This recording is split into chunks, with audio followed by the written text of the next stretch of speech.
أنا عايز أوجه رسالة واحدة بس للإعلاميين. لن ينفعكم أحد. السيسي سيفر وسيذهب خارج البلاد ومش هينفعكم. أيها الكذابون، هم بيقولوا حضرتك أيها الإعلام خبيث بيقول ده هم اللي بدأوا.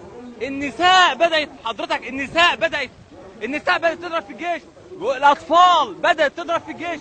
هؤلاء هم كذابون. واحنا نسينا الإعلام الخبيث المنافق اللي كان في 25 يناير، الإعلام الكذاب اللي كان في الثورة المضادة، اللي كان ميزان حسني مبارك، كان بيعبد حسني مبارك وهؤلاء ينقلب على الثورة. هل الإعلام هو الذي قتل؟ هل الشباب، هل النساء، هل الأطفال هي التي قتلت القوات المسلحة؟ هم يصورونهم وهم إرهاب.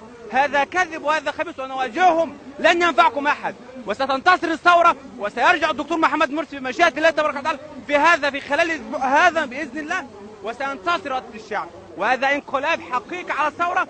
ونعلم متى ماذا حدث الفجر، القتل من القوات. ونعلم أن بعض الجنود لم يضربوا. لقد رأينا حضرتك رصاص لم يضرب، رصاص سليم. الجيوش لم تضرب، معظم الجيوش لم تضرب. هؤلاء بعض من الجنود ضربوا بأوامر. الذي لم يضرب جيش عسكري واحد وهو ضابط، وضربوه حضرتك، ضربوه من ورا، ضربوهم اللي قتلوه. الجيش المصري قتله.